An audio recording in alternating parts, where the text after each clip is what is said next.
UP 80 news, खबर से असर तक। डेली न्यूज अपडेट पाने के लिए हमारे चैनल को सब्सक्राइब करें और बेल आइकन को दबाना बिल्कुल भी ना भूलें।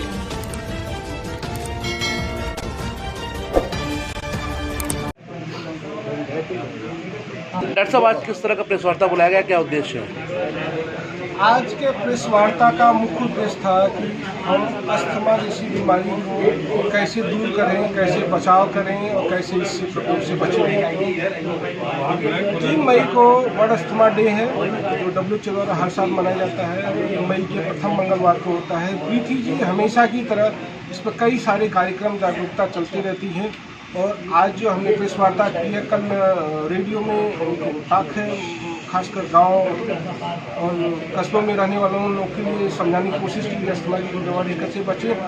कल मेरा एक जनजागरूकता रैली है जो BTG हॉस्पिटल से निकल के 80 घाट पर जाके वहाँ सुबह बनाए मंच पर लोगों को संबोधन करेगी। उसके बाद जो है मैं एक मोबाइल हेल्थ चेकअप प्लान निकाला हूँ, इसमें निःशुल्क लोगों का अस्थमा चेकअप होगा और ये शहर के विभिन्न चौराहों से होके गुजर के शाम को समापन होगा। ये लगातार कार्यक्रम 3 दिन से चलेगा। उसके बाद हम कुछ जनरल फिजिशियन के ट्रेनिंग प्रोग्राम रखे हैं और कुछ रिजर्व कैंप रखे हैं। पूरा सप्ताह है BTG का, जिसको हम लोग अस्थमा वीक मना रहे हैं, अस्थमा सप्ताह मना रहे हैं और उसके थ्रू हम लोगों को मैसेज करने की कोशिश करेंगे, जागरूक करने की कोशिश करेंगे कि अस्थमा जैसी बीमारी से आप कैसे बचें, कैसे आप सुरक्षित रहें और अगर बीमारी है तो उससे डरे नहीं। ये बीमारी बहुत ही बड़े बड़े लोगों में हुई है, खासकर जैसे अस्थमा की बीमारी अमिताभ बच्चन जी को भी थी, सौरव गांगुली को भी थी, लेकिन वो अपनी लाइफ स्टाइल सेट करके डॉक्टर्स की निगरानी में हाईएस्ट लाइफ स्टाइल जी रहे हैं और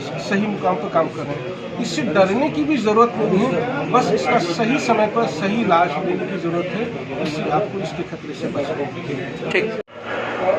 अटैक को आप देखेंगे, अस्थमा का अटैक जैसे मरीज को बड़बड़ाहट की आवाज़ इतनी खतरनाक होती है कि अगर सही समय पर कोई दवा न मिले तो शायद उसकी डेथ भी हो सकती है।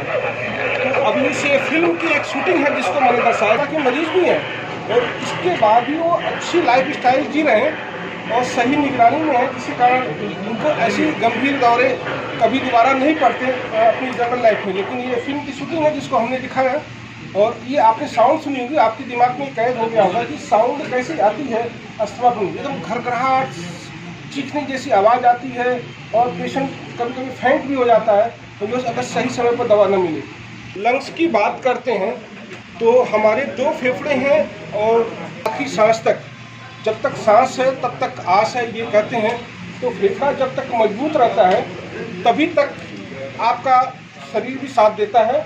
क्योंकि आपने देखा होगा कोरोना में फेफड़ा ही ऐसा अटैक हुआ और लोगों को वेंटिलेटर पे जाना पड़ा, ऑक्सीजन की मात्रा कम हो गई और लोगों को कई सारी बुरी स्थिति से सामना करना पड़ा।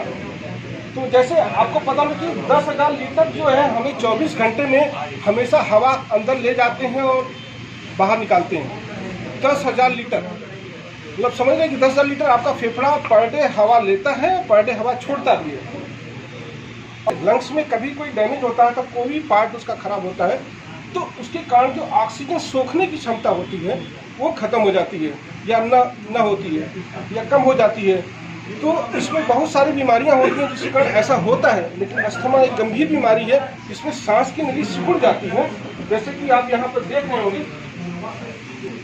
लेकिन जब अस्थमा का गंभीर दौरा होता है तो सांस की नली ऐसी हो जाती है, ये एकदम सिकुड़ के एकदम सक्रिय हो जाती है और इसमें कफ बलगम बन जाता है।